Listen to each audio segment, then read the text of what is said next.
जीवन घटना चक्र इतिहास में आप सभी को स्वागत करती हूँ। तो क्वेश्चंस देखते हैं। फॉरवर्ड ब्लॉक किसके द्वारा स्थापित किया गया था? तो सुभाष चंद्र बोस के द्वारा। फॉरवर्ड ब्लॉक किसके द्वारा स्थापित किया गया था? तो सुभाष चंद्र बोस के द्वारा।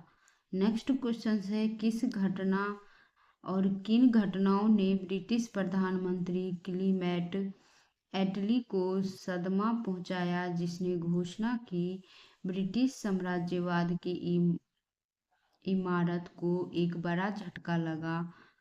तो आज़ाद हिंद फौज का सैन्य अभियान और शाही भारतीय जल सेना का विद्रोह।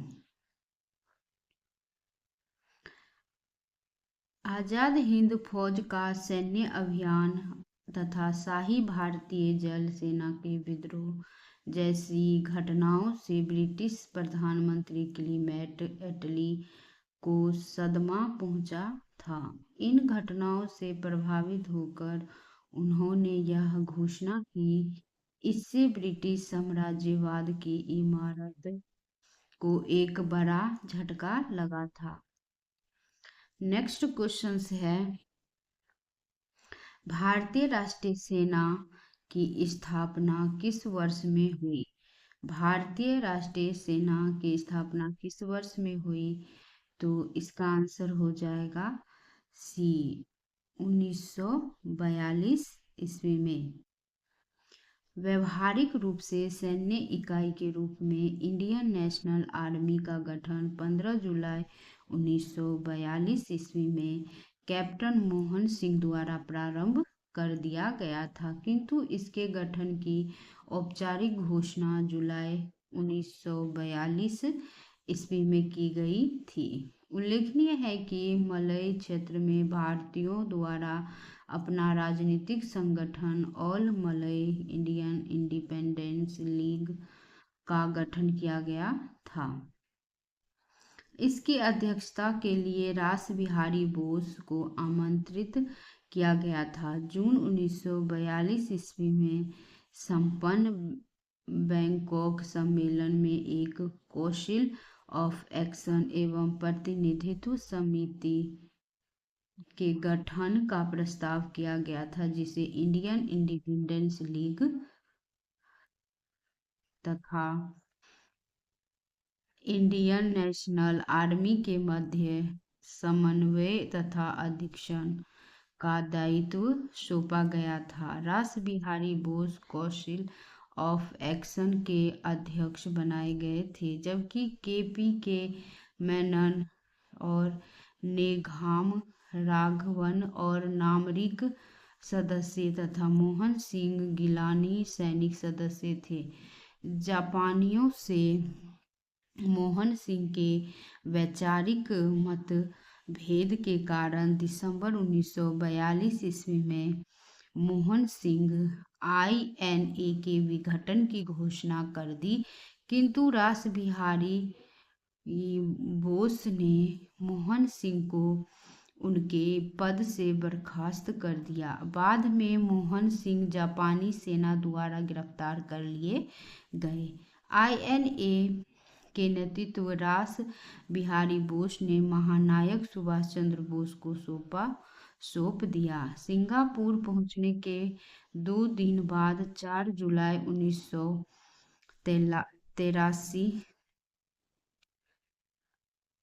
1943 ईस्वी को 4 जुलाई 1943 ईस्वी को सुभाष चंद्र बोस ने इंडियन नेशनल आर्मी का नेतृत्व ग्रहण कर लिया। सुविधा के लिए इसे द्वितीय इंडियन नेशनल आर्मी की संज्ञा भी दी जाती है।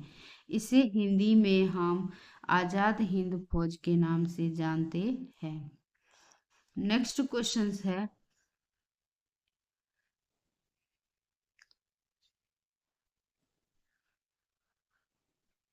निम्नलिखित व्यक्तियों में से किसने वर्ष 1943 ईस्वी में सुभाष चंद्र बोस को सिंगापुर में INA बनाने में सहायता की? तो जनरल मोहन सिंह। भारतीय राष्ट्रीय सेना INA के संस्थापक कौन थे? तो मोहन सिंह। नेक्स्ट क्वेश्चन है INA किसके दिमाग की उपज थी और किसने इसकी स्थापना की? INA किसके दिमाग की उपज थी? INA किसके दिमाग की उपज थी और किसने इसकी स्थापना की? तो डॉक्टर मनोहर मोहन सिंह। नेक्स्ट क्वेश्चन है इनमें से 1945 से 46 ईस्वी में दिल्ली में हुई INA के मुकदमों के पक्ष में पेश हुए वकील थे? तो भूला भाई देसाई। नेक्स्ट क्वेश्चन है वर्ष 1945 ईस्वी में लाल किले में आज़ाद हिंद फौज के सिपाहियों के प्रसिद्ध मुकदमे की पैरवी कैलाश नाथ काटजू और सर तेज बहादुर सप्रू, जवाहरलाल नेहरू और भूला भाई देसाई आदि कर रहे थे। वकीलों के इस समूह की अध्यक्षता भूला भाई देसाई ने की थी। वर्ष 1943 में आज़ाद हिंद फौज अस्तित्व में आई तो सिंगापुर में। आज़ाद हिंद फौज का गठन 4 जुलाई 1943 ईस्वी को सुभाष चंद्र बोस के नेतृत्व में किया गया था। फौज का गठन सिंगापुर द्वीप पर किया गया था, किंतु तब सिंगापुर द्वीप ब्रिटिश मलय का अंग था। ब्रिटिश मलय में शामिल 3 भाग थे, फेडरेटेड मलय और स्टेट्स और अनफेडरेटेड मलय स्टेट्स तथा स्टेट्स सेटलमेंट तृतीय, यानी स्टेट्स सेटलमेंट के अंतर्गत 4 अलग अलग क्षेत्रों को जोड़ा गया था, जो इस प्रकार है। मलक्का वर्तमान में मलेशिया का एक राज्य है। डिडिग वर्तमान नाम माजुंग और वर्तमान में मलेशिया के पेराक राज्य का एक जिला है। पेनांग वर्तमान में मलेशिया का एक राज्य है। सिंगापुर अगस्त 1963 ईस्वी में स्वतंत्रता की घोषणा की और 16 सितंबर 1963 ईस्वी को मलेशिया का अंग बना। 9 अगस्त 1965 ईस्वी को मलेशिया की संसद के लिए एक प्रस्ताव द्वारा मलेशिया संघ से अलग कर दिया गया। इसी दिन से स्वतंत्र देश बना। स्पष्ट है कि जब सिंगापुर में आज़ाद हिंद फौज का गठन हुआ तब वह मलय का हिस्सा था। नेक्स्ट क्वेश्चन है 1943 ईस्वी में आज़ाद हिंद फौज INA अस्तित्व में आई तो सिंगापुर में। नेक्स्ट क्वेश्चन है आज़ाद हिंद सरकार के निर्णय की घोषणा की गई थी कब? तो 21 अक्टूबर 1943 ईस्वी को। नेक्स्ट क्वेश्चन है अक्टूबर 1943 ईस्वी को सुभाष चंद्र बोस द्वारा स्थापित स्वतंत्र भारत की अस्थायी सरकार को जापान सहित कितने देशों में मान्यता प्रदान की थी? तो 9 प्रदेशों ने मान्यता प्राप्त की थी।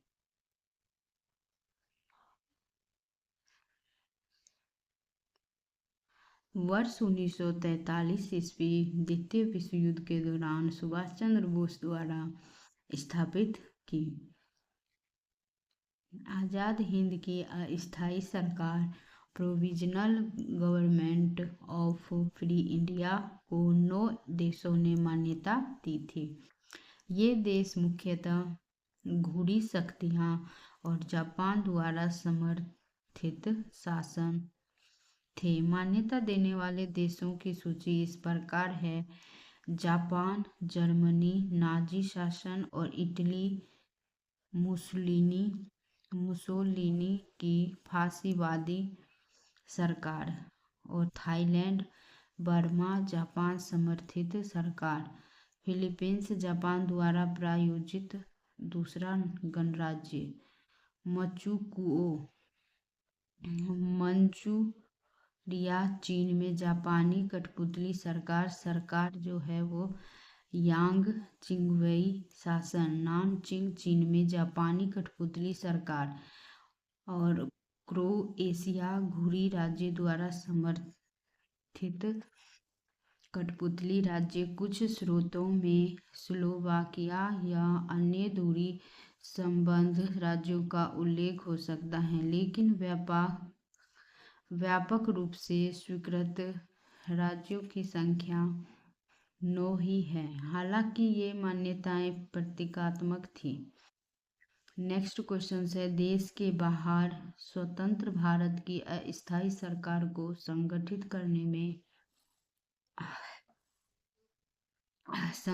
करने में कौन आगे बढ़ा? तो सुभाष चंद्र बोस।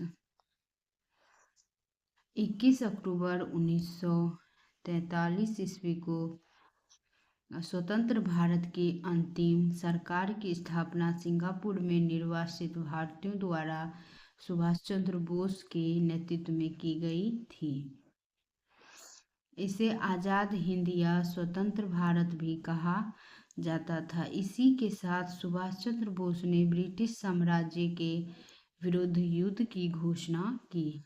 नेक्स्ट क्वेश्चन है, अखिल भारतीय फॉरवर्ड ब्लॉक की स्थापना के लिए सुभाष चंद्र बोस से कौन जुड़े और INA आंदोलन के साथ भी जुड़े रहे?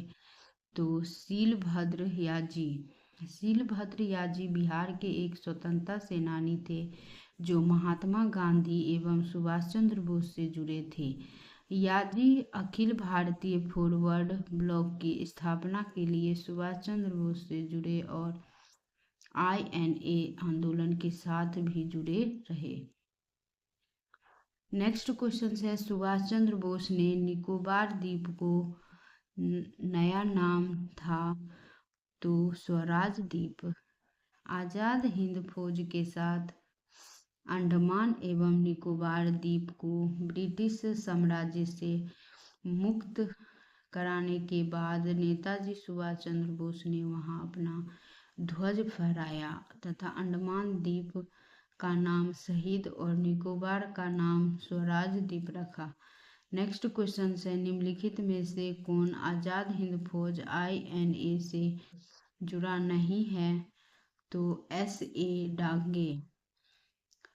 प्रेम सिंह सहगल और शहनवाज खान और जनरल मोहन सिंह का संबंध आज़ाद हिंद फौज से है, जबकि श्रीपद अमृत डांगे SA डांगे का संबंध भारत के कम्युनिस्ट आंदोलन से है, न कि आज़ाद हिंद फौज से। नेक्स्ट क्वेश्चन है, रॉयल इंडियन नेवी विद्रोह, जिसे बॉम्बई विद्रोह के नाम से भी जाना जाता है, किस वर्ष में हुआ था? तो इसका आंसर हो जाएगा 1946। रॉयल इंडियन नेवी विद्रोह, जिसे बॉम्बई विद्रोह के नाम से भी जाना जाता है, तो वर्ष 1946 ईस्वी में हुआ था। 18 फरवरी 1946 ईस्वी को लगभग 1100 भारतीय नौसेना के सैनिकों नाविकों ने भूख हड़ताल की घोषणा कर दी। इस विद्रोह को ब्रिटिश सैनिकों और रॉयल नेवी के युद्धपोतों द्वारा बलपूर्वक दबा दिया गया।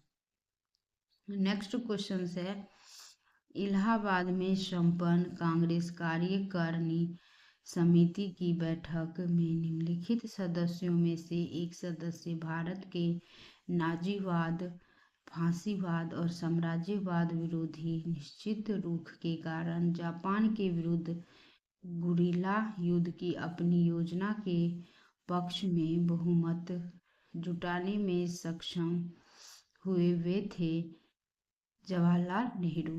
पंडित जवाहरलाल नेहरू ने भारत के नाजीवाद, फांसीवाद तथा साम्राज्यवाद विरोधी निश्चित रुख के कारण जापान के विरुद्ध गुरिल्ला युद्ध की अपनी योजना के पक्ष में इलाहाबाद, जो प्रयागराज में हुई कांग्रेस कार्यकारिणी समिति की बैठक में बहुमत प्राप्त किया। नेक्स्ट क्वेश्चन है, कैबिनेट मिशन योजना जो है वो 1946 ईस्वी में हुआ था। तो अब हम इससे रिलेटेड क्वेश्चंस देखेंगे।